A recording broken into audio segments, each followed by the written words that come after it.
Bago tayo magbulay-bulay ng Word of God, gusto ko lang pong i-welcome yun pong mag-asawang pastor na nakasama ko po nung nasa Virginia po kami. Actually, paulit-ulit po silang pumupunta rito tuwing nanggagaling po sila ng US at pumupunta po sila sa Pilipinas. No, welcome nga natin tayo nga kayo, Pastor Rick, Pastoral Len, no? Tayo nga po kayo, yan, no?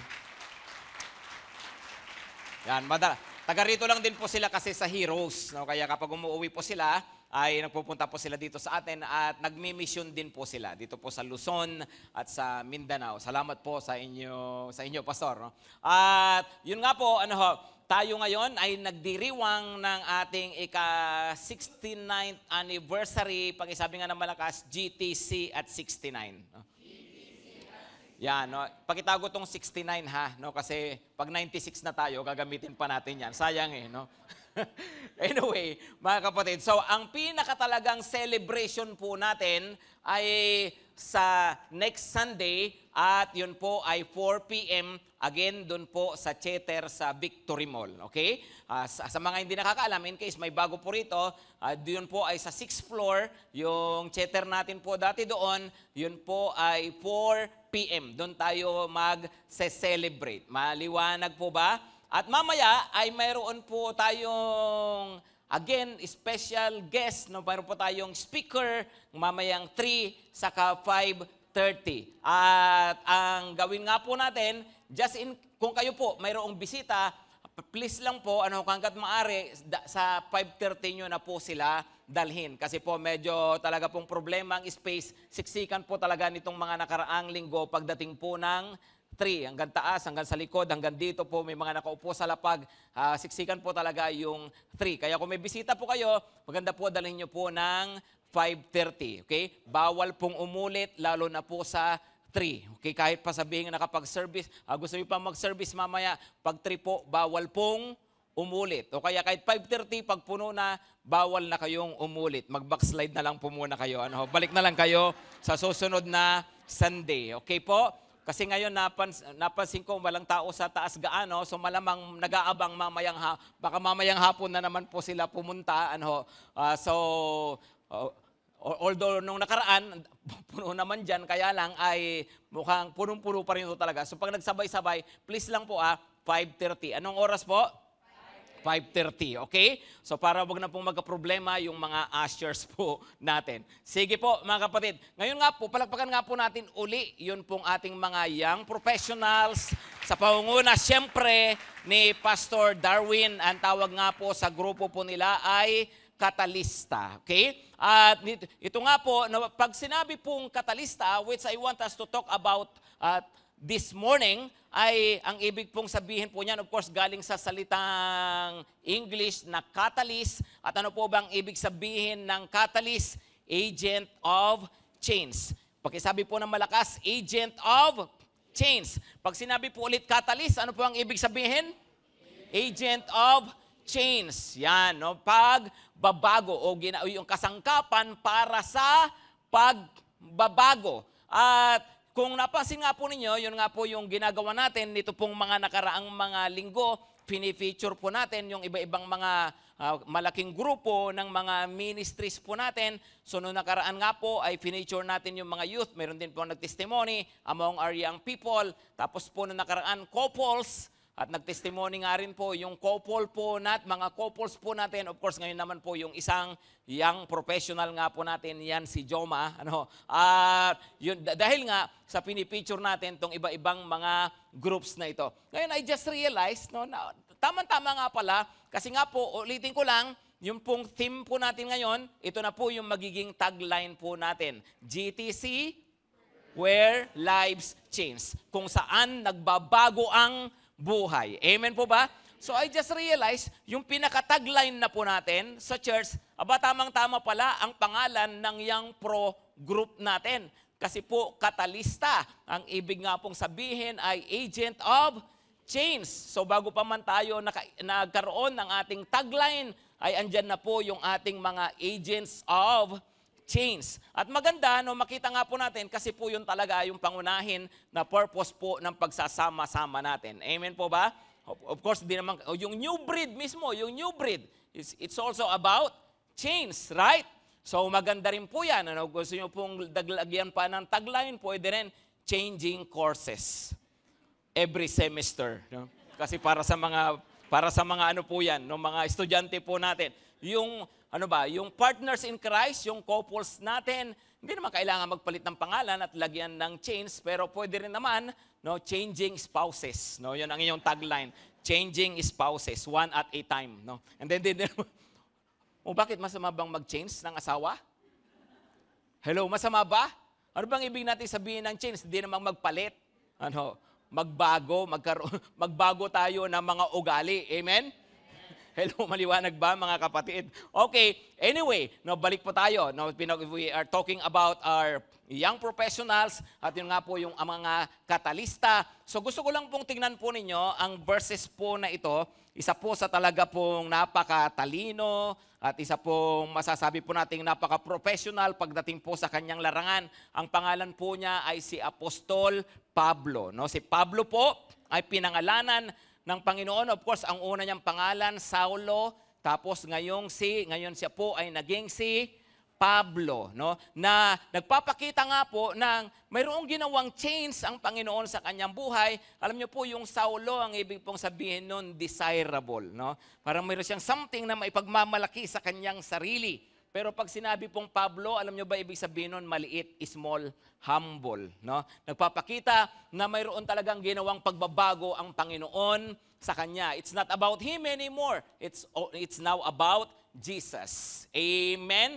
Ganun po si Lord. Ano mapapansin nyo, nagpapalit po siya ng pangalan from time to time. Halimbawa po, si Pedro, na ang pangalan nga po niya dati, Simon. Ang ibig pong sabihin ng Simon ay damo. Ang ibig pong sabihin ng Pedro ay bato. So na dati po siya damo, ngayon po naging bato. Marijuana lang dati, ngayon po siya buna. So umaangat ng level, pahay ng pahay, habang po nakakakilala kay Lord. Tingnan nyo nga yung katabi nyo kung high. Yeah, okay. So yun po, So tuloy, tingnan nyo po itong Acts 20, tingnan nyo po ang Acts 22 at makikita nyo po rito, sabi po sa verse 3, ako'y isang Hudyong, pakipasa po, si Pablo po nagsasabi nito, ako'y isang Hudyong ipinanganak sa Tarso, sa lalawigan ng Cilicia, ngunit lumaki rito sa Jerusalem. Ang aking guro ay si Gamaliel at buong higpit niya akong tinuruan sa katuruan ng ating mga ninuno. Ako'y masugid na naglilingkod sa Diyos, tulad niyong lahat na naririto ngayon. Tingnan niyo pong mabuti yan. Anong klaseng tao po si Pablo? Well-educated. Tapos po, nakarating po siya sa level po ng Pharisee. At siya po, pagdating po, nung panahon po na yun kasi, yun pong kanilang mga tinuturing ng mga professionals, yun po yung mga ganyan, yung mga mataas ang pinag-aralan, pagdating sa, lalo na sa batas ni Moses, na naabot nila yung mataas na level ng kanilang religious group, yan po si Pablo. At hindi lang po siya basta-basta, pinakasikat po na guro, kaya binanggit niya si Gamaliel sa kanilang kapanahunan, sa kanilang lahi. Sabi, estudyante ako ng napakagaling na teacher, para ba niyang sinasabi kung sa US Ivy Leaguer ako, galing ako ng Harvard, kaya kumbaga sa Pilipinas, galing ako ng UP, di ba? Galing ako ng PUP, galing ng P, no? At ano pa. So, anyway, sabi niya, mataas ang aking pinag-aralan. Hindi basta-basta si Pablo. Pero alam po ninyo, mayroong nga pong ginawang pagbabago ang Panginoon sa kanya. At alam niyo po si Pablo, kung agent of change lang, katalista rin lang ang pinag-uusapan. And when I say katalista, please kapatid, hindi porke youth ka, hindi ka kasali dito. Kasi kasama tayo lahat, dapat agents of change tayo. Amen? Kung pagiging agent of change lang ang pinag-uusapan, si Pablo na po talaga pinakamatindi. Alam niyo po ba? Of course, si Lord ang gumamit sa kanya. Panginoon, higit sa lahat. Panginoong Hesus, higit sa lahat. Pero pagkatapos ng Panginoong Hesus, ang pinakamatinding ginamit niya po talaga ay si Apostol Pablo. Alam niyo po ba, yung mga nakikita natin ngayon, yung nararanasan natin ngayon, sa lipunan po natin, ay dahil po yan sa ministry ni Apostol Pablo. Halimbawa po, ano ang impact ng ministry ni Apostol Pablo? Kunwari, sa family. Sa family po, nung unang panahon, alam nyo ba na ang mga tao ay puro polygamist? Ibig pong sabihin, maraming asawa. Legal yun sa kanila, yun ang kanilang kultura. So ang mga lalaki nag-aasawa ng marami. So kung ilan ang gusto nila, bakit? Kasi nga po yun ang kanilang kultura, yun ang ginagawa ng mga tao. Ang mga babae, well, alam niyo po ba, mayroong panahon sa Africa na mayroon silang mga tinatawag na woman king. Pag po woman king, ang ibig sabihin po nun ay kasi nga po walang lalaki na pinakahari, naging magaling yung isang babae. Sa kultura nila, tinatanggap po ang babae para mamuno. Pero alam niyo po ba, yung woman king at saka po yung kanyang anak o kanyang kapatid, at kung sino man na mayroong kakayahan sa kanila, mayroong financial o mayroong kapangyarihan, alam niyo po ba, sila po ay allowed na mag-asawa rin ng maraming lalaki? Hello, kultura nila yon. No, halimbawa, isang prinsesa, gusto ko ng 10 lalaki, kung sino yung trip ko dyan, no? O ikaw, asawa na kita, ha? So kung mayroong harem, yung mga hari noong unang panahon, mayroon silang mga concubines. Actually, sa kultura po nila yon sa Africa dati, kahit mga babae, mayroon silang mga asawang mga lalaki, mayroon silang parang kural ng mga asawang mga lalaki. So just imagine that. Isipin mo, ikaw, yung lalaki, tapos marami kang cashier, o kaya ikaw yung babae, marami kang cashier. Salamat na lang, ginamit ng Panginoon si Apostol Pablo. Kaya nga po sa napakaraming lipunan ngayon, marami monogamis. Isa-isa lang ang asawa. Pakitingnan yung katabi, pakisabihan, isa-isa lang, bebe. No? Ano pa? Ano pa?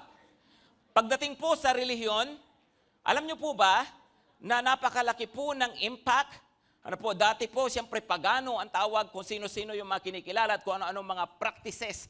Halimbawa po, isa sa mga na-impluensyahan at talaga pong nabago ay ang mga bansang Norway, Sweden, yan mga ganyan. Alam nyo po ba na hindi pa katagalan actually nung mga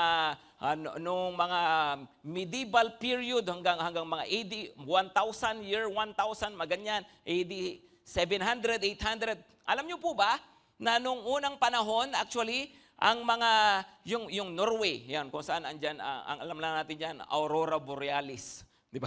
Yung dancing light, no? Pero alam niyo po ba diyan galing ang mga Vikings? Hello?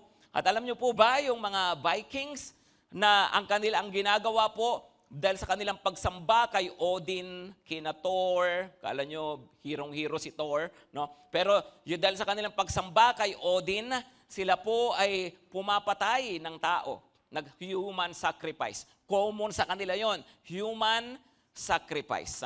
Talagang naghahandog sila ng mga tao dahil sa kanilang pagsamba kay Odin. Alam niyo po ba, paniniwala ng mga Vikings, yung tinatawag na Valhalla, kasi nga po mga warrior sila, ano ang Valhalla, ano ang paraiso para sa kanila, na gustong-gusto nilang mapunta doon. Kasi nga po, pag napunta ka raw sa Valhalla, maghapon patayan, no? Tapos gabi party-party. Ganun po ang kanilang paraiso. Pag maghapon patayan kayo, tapos mabubuhay kayo ulit sa gabi, tapos party-party naman kayo sa gabi, bukas patayan kayo ulit. Pero totoo po, paniniwala nila yon. Ngayon, saan natigil itong mga human sacrifices? Yung pagpatay ng tao, alang-alang sa pagsamba, saan natigil itong mga ganito? Influensya rin po ng pagmimisyon ni Apostol Pablo. Maliwanag po ba, mga kapatid? Maliwanag po ba? Alam niyo po ba, kahit sa employment, sa pagtatrabaho, slavery ang unang panahon. Tungkol po yan sa pagkakaroon ng mga alipin. Hindi ka empleyado. No, kung mahirap ka, kawawa ka, ikaw ay isang alipin lang. Pag-aari ka ng amo mo. Pero dahil po sa Kristyanismo na pinalaganap ni Apostol Pablo, dahil po dyan nabago po ang pagtuturing ng mga amo sa kanilang mga tauhan hanggang nga po sa nabura ang slavery sa iba't ibang panig ng mundo. Amen, mga kapatid. Ano po ang tawag dyan? Catalyst. Pakisabi po ng malakas, catalyst. Pakisabi na nga rin po ng malakas, katalista ako.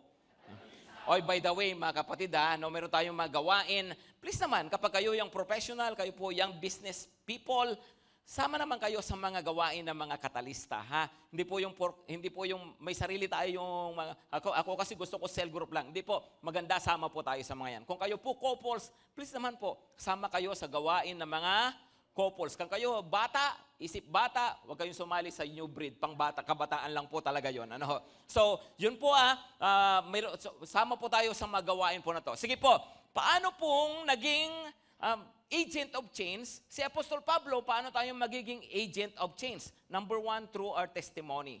How? Well, number 1, by our testimony. Pag-isabi po na malakas, testimony. Ano po ang ibig sabihin? Tingnan nyo lang po, basahin lang po natin ito, verse 4. Nagtestimony si Apostol Pablo, sabi niya, ito ang dati kong buhay.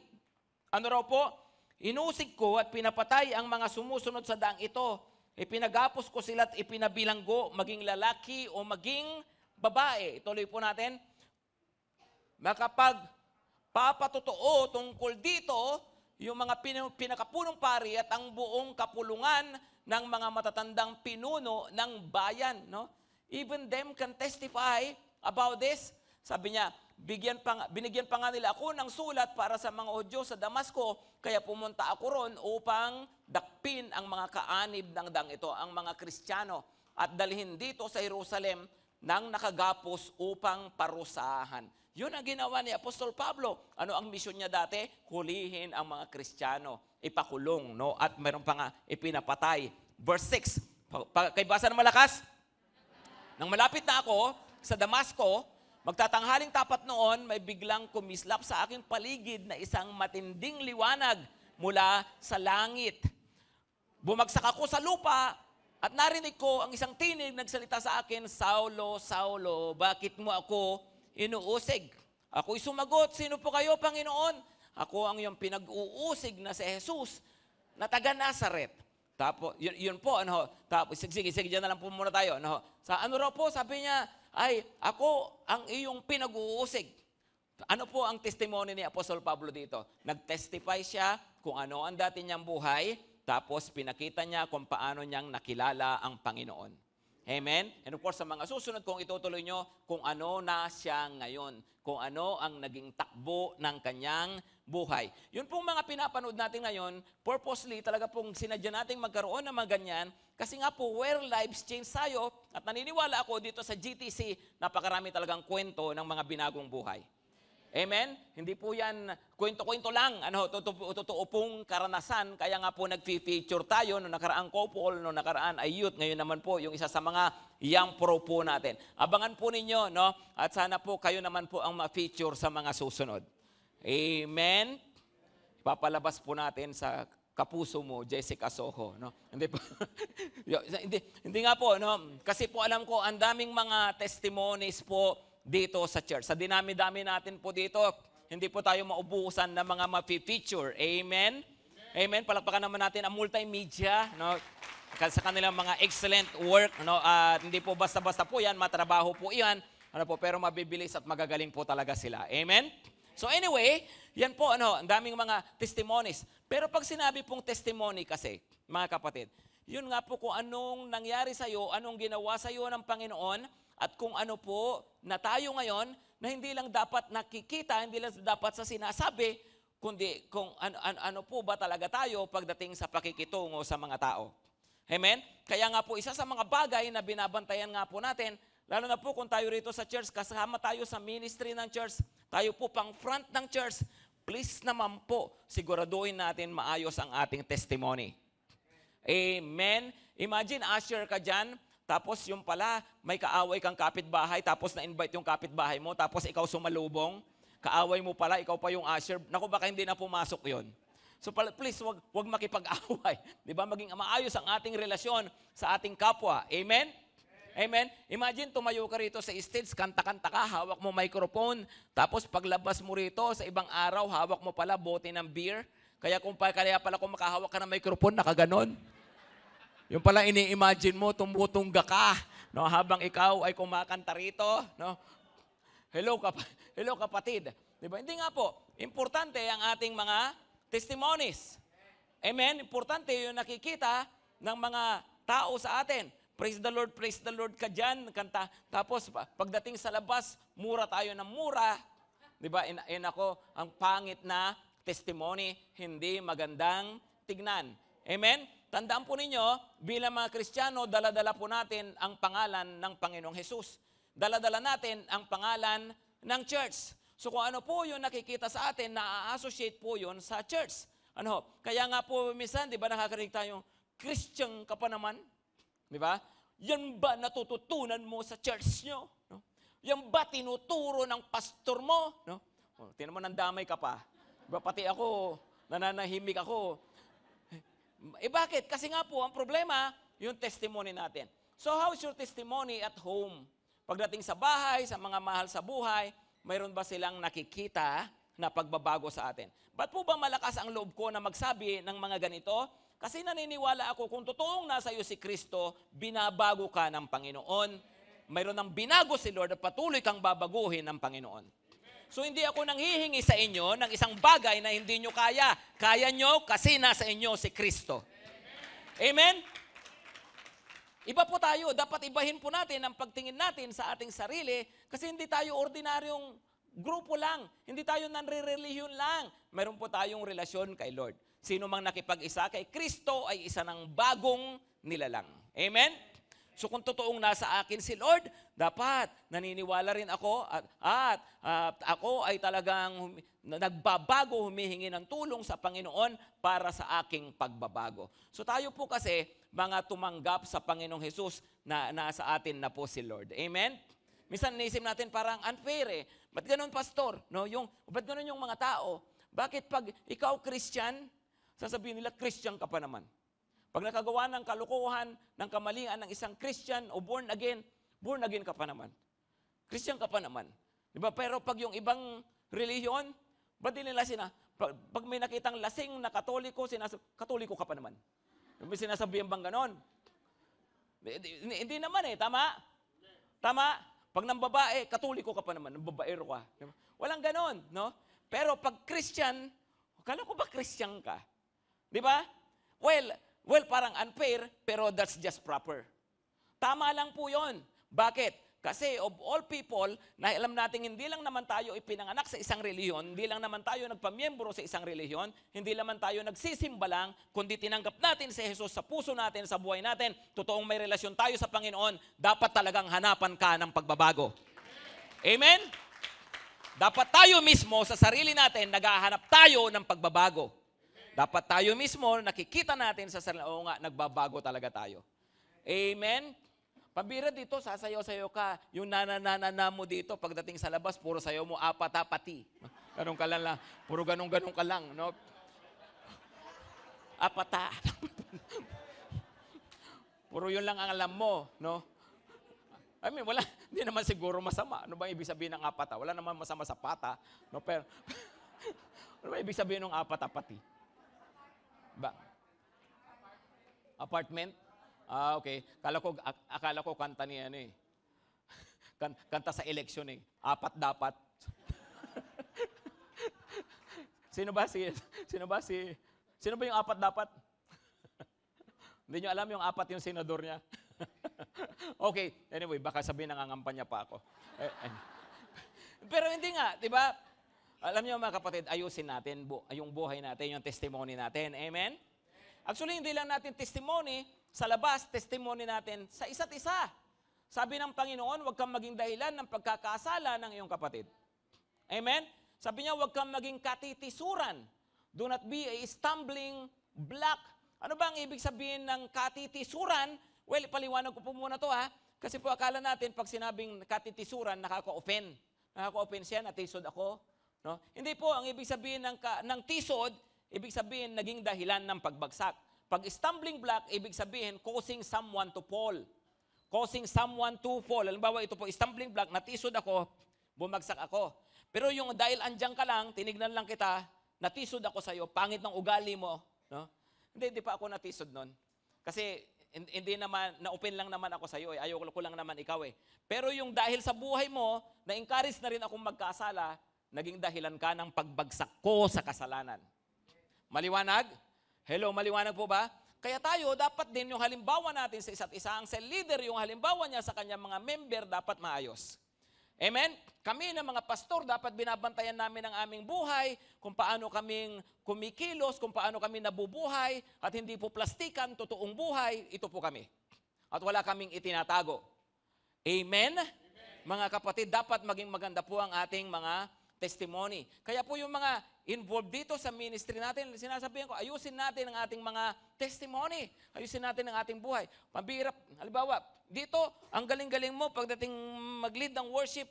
No, worship ka pagdating dito. Pero pag andyan ka, hindi ikaw yung worship leader, hindi ikaw tumutugtog, nakaganyan ka lang. No? Hindi magandang halimbawa. Tama po ba? Hello, tama po? Mga kapatid, hindi naman ako worshiper kapag hindi ako worship leader. Come on, hindi ko sinasabing may ganon, ha? No, sinasabi ko lang po, yung ating testimony, magandang halimbawa po tayo dapat sa isa't isa. Amen? Pag-isabi po na malakas, testimony.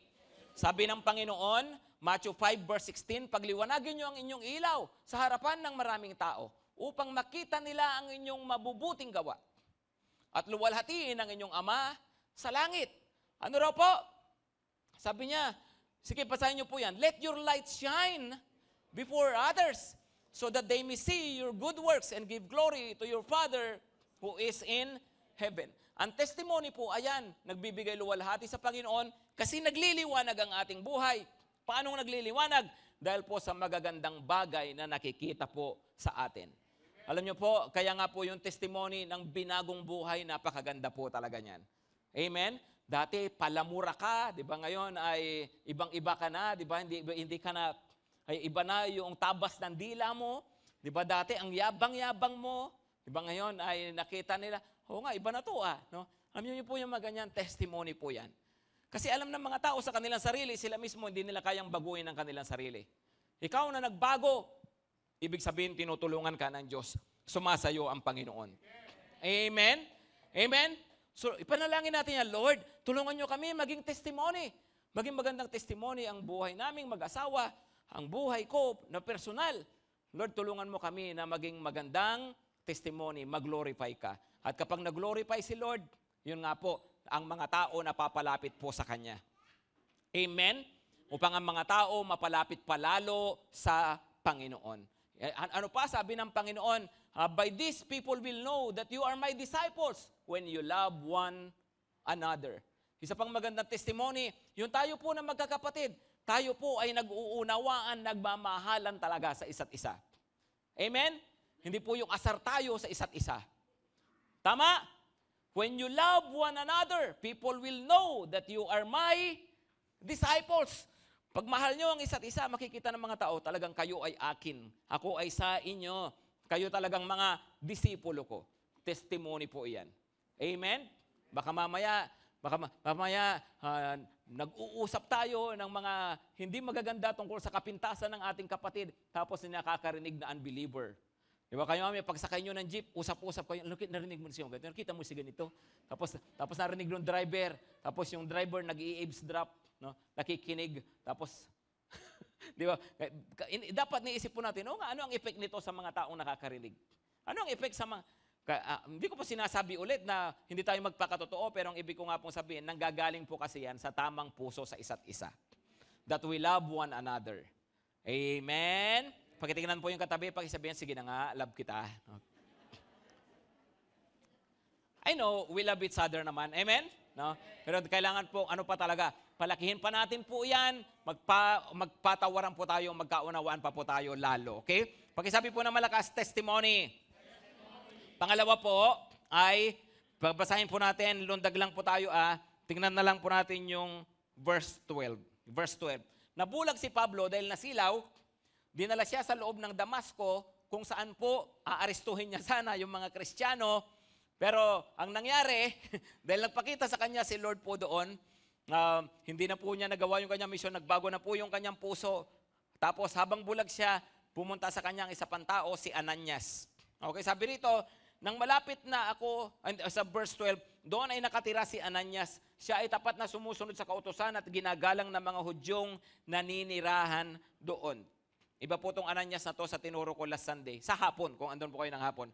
Tapos po, pinuntahan niya ako, tumayo sa tabi ko at sinabi sa akin, kapatid na Saulo, makakita kang muli.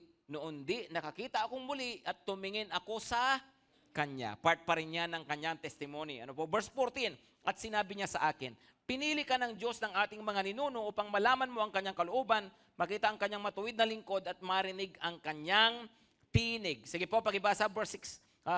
Verse 15, sapagkat ikaw ay magiging saksi niya upang patutuhanan sa lahat ng tao ang iyong nakita at narinig. Ano raw po? You will be His witness. Saksi. No? Number 1, testimony. Number 2 ay witness. Of course, synonymous yung dalawang salitang yan. Testimony sa witness, kung tutuusin, isa lang naman ang ibig sabihin. Pero sa Christian vocabulary po kasi, pag sinabi po nating testimony, it's more on what we show people. Okay, yung ginawa ng Panginoon sa buhay natin. At pagdating naman sa witness, madalas ang ibig nating sabihin, siyempre po, ay pagsishare po ng gospel. Tungkol po yan sa sabi dito, no, isasabihin mo sa mga tao ang iyong nakita at narinig. Pagsasabi. Pagsasabi ng malakas, pagsasalita. No? Alam niyo po, yung testimony, nakikita ka, nababasa ng mga tao yung buhay mo, kahit hindi ka nagsasalita, that's a testimony. Pero hindi sapat ang testimony lang. Importante po yung witness. Yung iba kasi, basta ako pastor, pinapakita ko ang pagiging Kristiyano. No? Sa mga ka-office mate ko. Nagpapakabuting tao ako. Okay, good. Pero hindi sapat na ipakita kasi pwedeng impress sila, natutuwa sila sa'yo, kaya lang hindi pa rin nalalam ang sikreto mo. Kaya kinakailangan pa rin pong magsalita. Hindi porke maayos ang buhay natin, ayos na tayo. Gusto pa rin ng Panginoon, nagsasalita po tayo para alam ng iba. Ano po? Naalala ko po tuloy, dati po, nung buhay pa si Helen Vela, no? Si Helen Vela po ay talaga pong ginamit po ng Panginoon hanggang sa mamatay po yan. Talaga pong napaka-faithful niya sa Panginoon. Dahil po sa kanya, maraming nakakilala sa Panginoon. Yung mga Kristiyanong mga soto ngayon.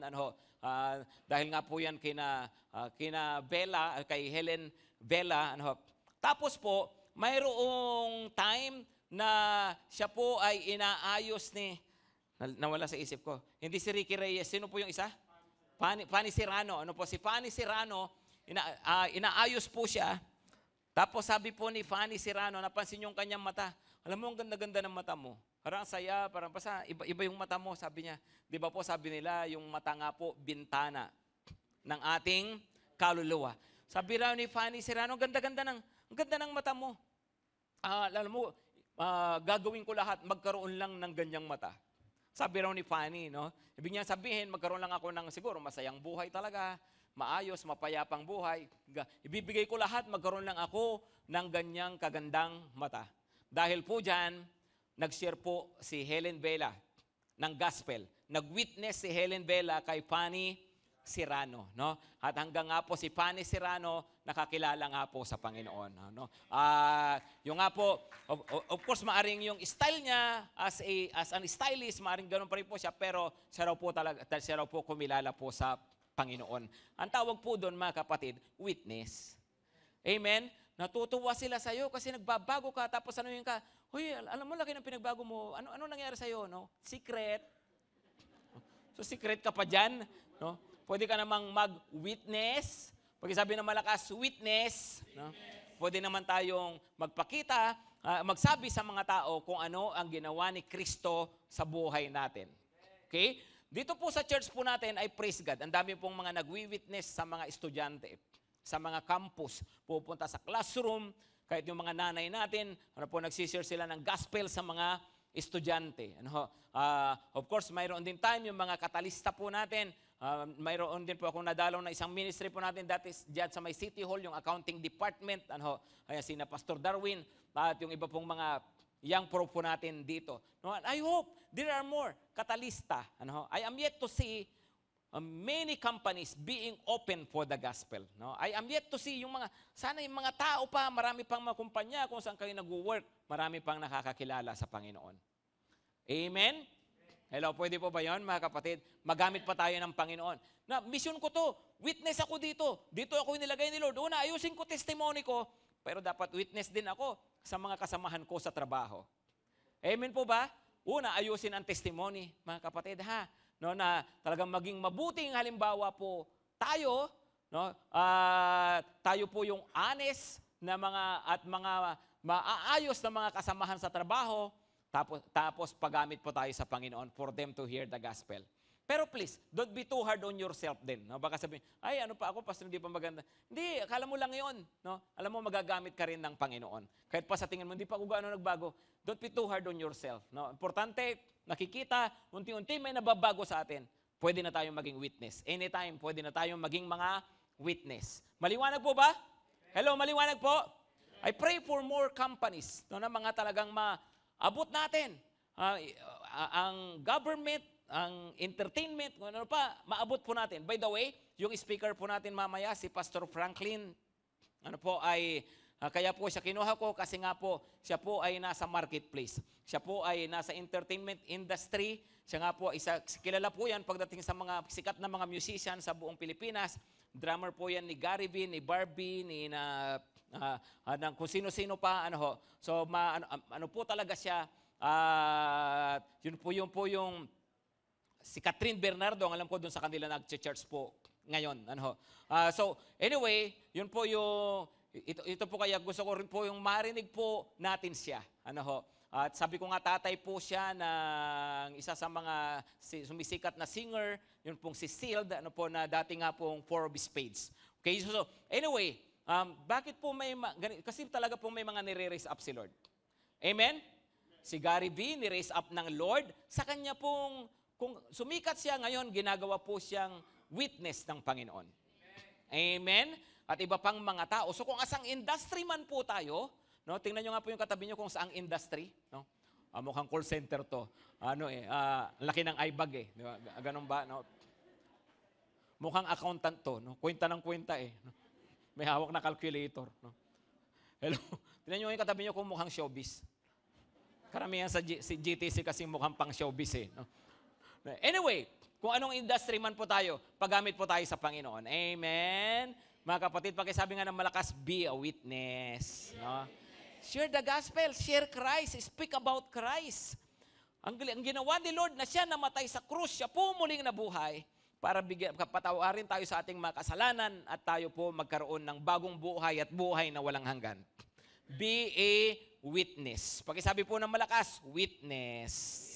So yun po, pag-pray nyo po pala, by the way, kausapin ko po ulit, ngayon pong Tuesday, pa-finalize po namin yung isa pong leader natin ngayon na nagpapastor na sa ibang church, si Darwin Cruz.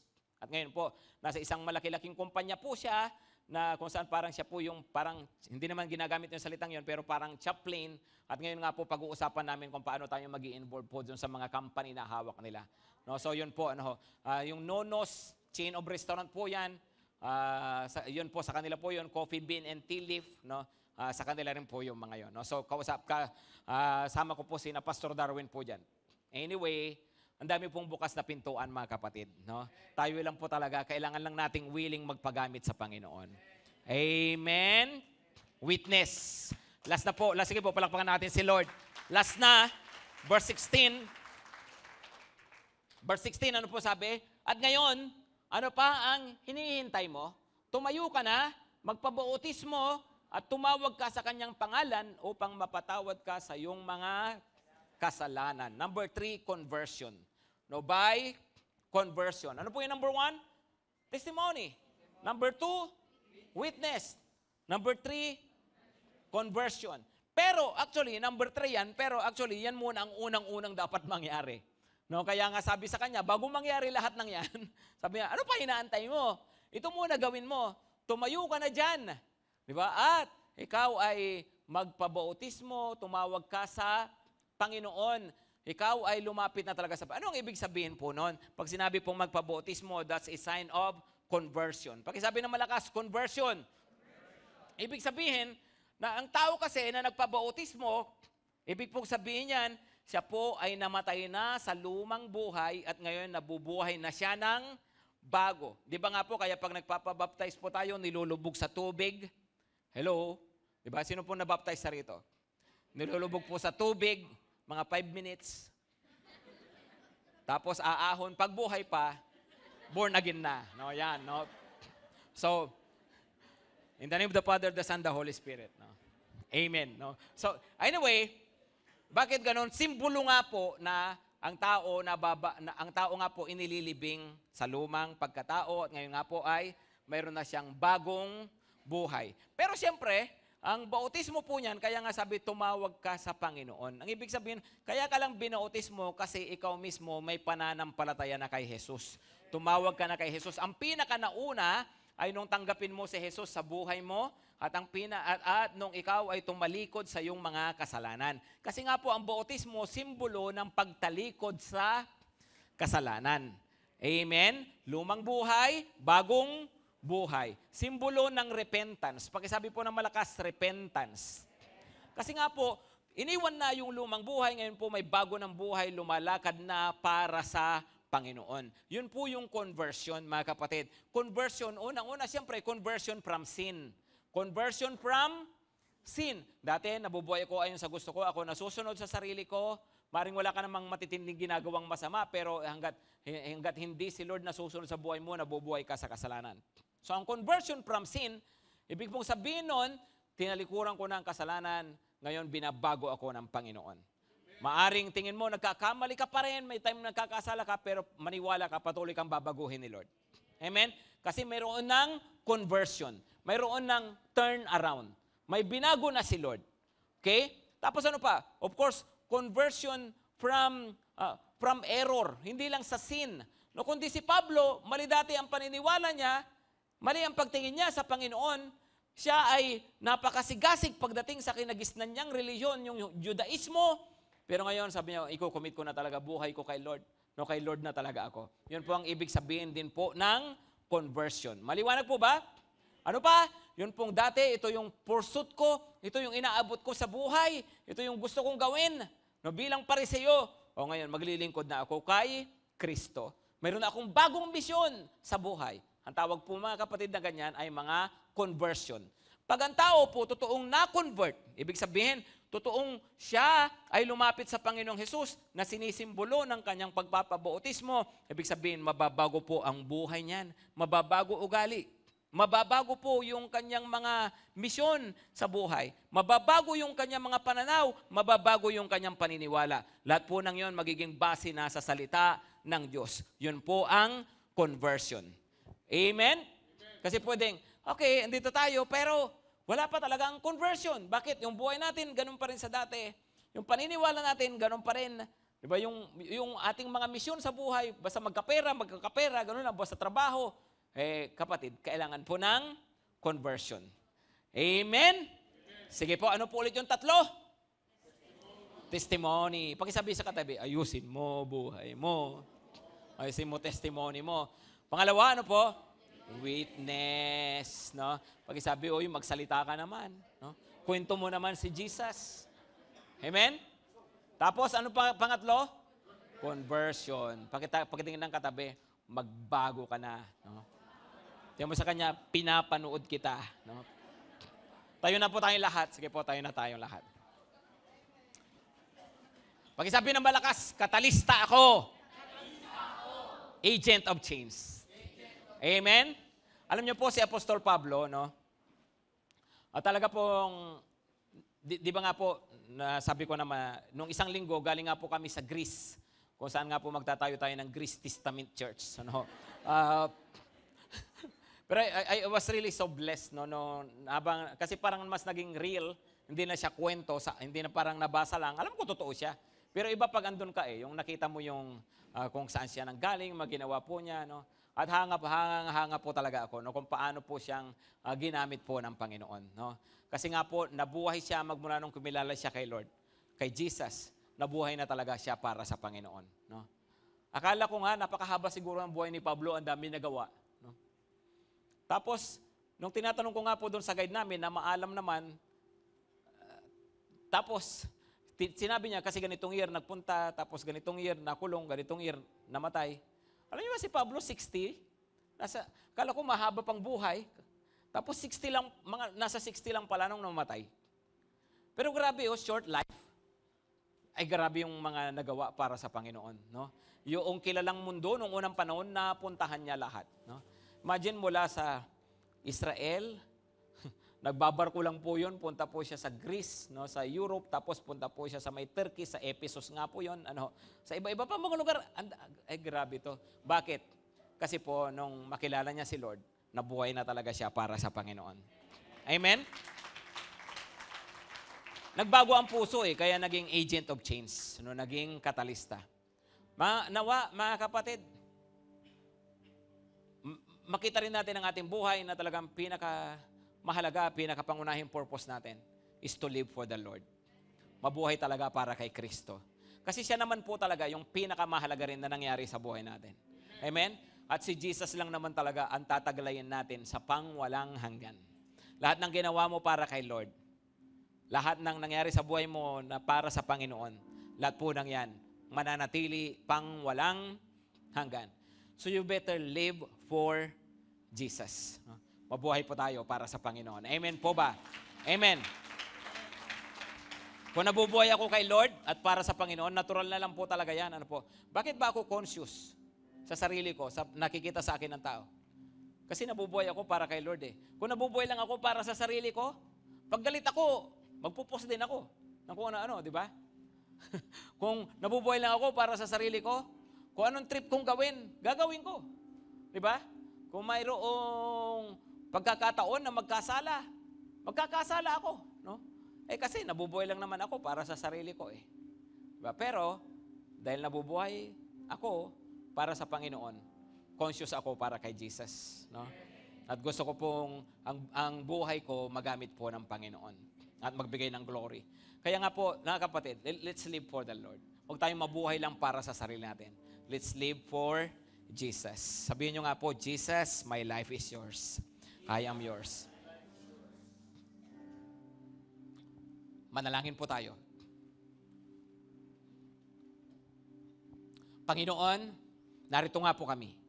Salamat po sa paalala ng iyong salita. Salamat, Panginoon, nakilala ka namin. Salamat nagkaroon kami ng relasyon sa iyo. Panginoon, ikaw ang pinakamahalaga na nangyari sa buhay namin. Thank you, Lord. You are the best thing that has ever happened in our lives. Pinakamahalaga ka, Panginoon. The best ka. Yung araw na tinanggap ka namin, yung araw na makilala ka namin, Panginoon. Ito ang pinakamagandang nangyari. Panginoon, salamat sa buhay na walang hanggan. Salamat sa kaligtasan ng aming kaluluwa. Salamat, Panginoon, sa kapatawaran ng aming mga kasalanan. Lord, maraming salamat. Nagpakilala ka sa amin. At sa oras nga pong ito, Panginoon, narito nga po kami. Lord, nihahandog namin ang mga buhay po namin. Panginoon, gamitin mo kami. Panginoong Jesus, tulungan mo kami na kahit man lang sa maliit na bahagi, kahit sa mababang level, Panginoon, ay maging kagaya kami ng lingkod mo na si Apostol Pablo. That we will truly be changed and we will be agents of change. Panginoon, baguhin mo pa ang mga buhay namin. At Panginoon, gamitin mo ang mga buhay namin. Help us, Jesus, to live for you. Help us live for you, Lord. Panginoon, mag-glorify ka sa mga buhay po namin. Maraming pong salamat. Ang mga salita pong ito, itanim nyo sa aming mga puso. Maging prinsipyo namin ito sa buhay. Maging panuntunan namin ito. Maging buhay talaga namin ang mga narinig namin ngayon, Panginoon. Maraming salamat. Suguin mo po kami ngayon. Taglay namin ang basbas nyo sa buhay namin. Pinapanalangin namin, Lord. Yun pong aming susunod nga po ng mga services. Bless this, Lord. Marami pong makakilala po sa inyo. Magpatuloy po sila sa inyo. Gamitin nyo po yung speaker namin. Yung anniversary po namin, Panginoon, hiniling namin na talagang maging malaking pagpapala rin po ito sa amin. Maging yung pagpa-first fruit po namin, Lord. Magamit nyo po ito talaga para po sa kaluwalhatian ninyo. And Lord, I pray for your blessing pa sa mga buhay po namin. Panginoon, marami pong salamat. Pinupuri ka po namin, Panginoon. Thank you, Lord. In Jesus' name. Amen at amen. Amen.